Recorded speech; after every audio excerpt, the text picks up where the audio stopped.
Obviously, the assessment is really important, so we want to really get a good understanding of what we actually want to achieve and where the tissue is that we want to focus on. So the assessment and palpation to determine exactly where we want to be. And from that idea of really engaging into the tissue that you want. So that's the important thing, is to engage the tissue. And once you've engaged, so you compress the tissue and then create some shear force or tension in the specific direction that you want to see the fascia become more mobilized or more fluid in movement. So the important thing is that engagement is the critical thing. Now, if you move too quickly, you're just going to slide across the stuff. You're not going to make any difference at all. If you move too slowly, and I've seen some people move at snail's pace, and I'm thinking, how in the hell can you work like that? Because it's just so slow, and the body doesn't work that way. The body doesn't move that slow, for goodness sake.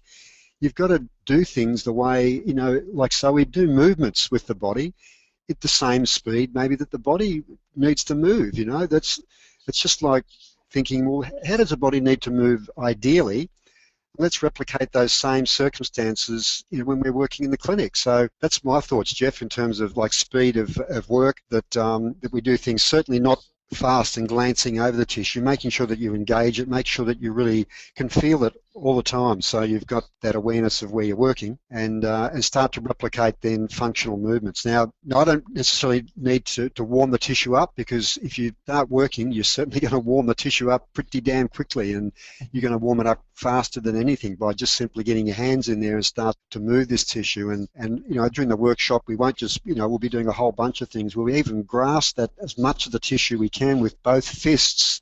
So it could be vastus lateralis, and we're trying to mobilise that vastus lateralis, from its next door neighbours, and we might get the patient supine. We might have both fists on that tissue, and we might be, compressing the tissue and then engaging it by taking it, more posteriorly. Then we might get our patient to start internally rotating the hip to get some really, because then they're obviously, moving their tissue from the inside out. We've got the tissue from the outside in, so we're starting to get some really great mobility through there. So the big rules are not much medium, so use of oil is completely out. So we want something that just provides us with a nice sense of contact with the patient. So certainly not oil. I use a lot of just a beeswax fascial medium, but very, very little, just to make sure that it actually feels kind of like I've got a great connection. If it's too strong, then we start getting more of a Chinese burny feel, which doesn't feel that great to the patient. But the only reason we'd use the medium is just kind of stop that burny feel. So those are the rules. Not much medium, a really good engagement, a good contact with the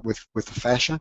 Make sure that we assess, make sure that we palpate, make sure we know that we're on the exact tissue that we want to be.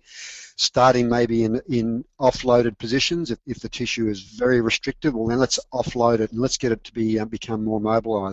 As it becomes more normalized, then we can start putting the person into a more functional position. So taking the limb into a restricted position, maybe halfway towards their maximal range, then maybe 3/4 of the way, then maybe towards their comfortable end range, and perhaps treating in those kind of positions. So that works really well, especially for people that really need that ranges. So athletes, dancers can be treated, at bar. We can get them with their legs up at, quite, put our tables up pretty high and get them to adopt a specific movement that they can't achieve, and apply our fascial techniques in those kind of positions. So those are the kind of principles that I would use, Geoff.